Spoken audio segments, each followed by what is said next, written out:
Good morning, everybody. Shaker Trike is finished, at least as far as I can tell. I've gone over it and done the touch-ups and everything else that I can find, and so it's done. Kind of glad to finish this one. Not one of my favorite builds, to be honest with you. I'd say on a scale of 1 to 10, I would rate this kit at maybe a 6.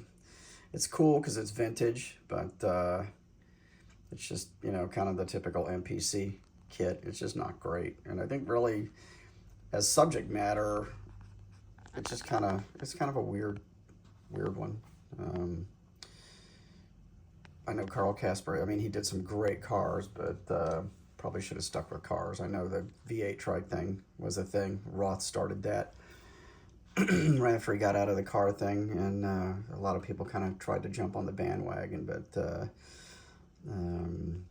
I've ridden just about anything on 2, 3, or 4 wheels, and this thing is sketchy at best. I mean, and I know most of Carl's stuff, he drove them. They all ran. He drove them. Still does, from what I understand. I talked to the caretaker at his museum probably 10, 15 years ago, and he was telling me that all the cars still ran and that he regularly drove them in parades and that type of thing. But this thing, and I'm pretty sure they called it Shaker Trike because if this model is true to what the real bike is, I mean, the seat is mounted directly on top of the pumpkin for the rear end. There's no springs. I mean, it's the rear axle is solid mounted to the frame. There's no suspension back there at all. It's got the Springer front end on the front, but there's no rear suspension. And you're pretty much straddling the transmission. So, you know, I would imagine this thing would just really just vibrate your nuts off when you were driving it. And handlebars, you know, it has, I mean, this thing probably has a turning radius of a Walmart parking lot. I mean, if you look at this, you know, how much you could actually, sitting in it, turn it, wouldn't be a lot. I mean, even one-handing it, you could maybe get out to here, but you're still going to need a lot of space. So anyway, I mean, I'm glad it's done. It's kind of cool, you know. I mean, the paint came out okay. Of course, there's some lines and stuff. You know, I hate that this tank is split down the middle on the back. You know, that's probably the most visible parting line on it. And even though everything was fit properly and the holes and everything, you know, like the wheelie bars are off. They don't sit symmetrically. The fishtails on the exhaust were kind of a pain in the ass to get on there, and but they're on. So anyway, it's pretty much right out of the box, other than I ground down the top of the distributor, added scale plug lines and plug boots. The plugs that came with it were pretty much too big. They looked like they were more like 1/8 scale plugs. I did add some photo reduced gauges to the dash because they weren't great either, and just kind of put a little clear over those. But otherwise, it's right out of the box. Paint. The frame is House of Colors. It's all House of Colors. Candy Purple. Used Candy Oriental Blue on the block. The body is a combination of those. So I used the Purple, I told you guys the other day, Purple in the fade, and Candy Lime.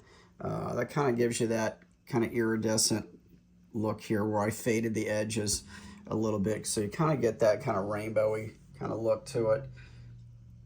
And it's down the back of it too, a little bit on the sides. And then Candy Blue over the whole thing, and then I cleared it. It had a couple of rounds of clear with rainbow flake in it, and then I did about 3 coats of clear, regular without any flake in there.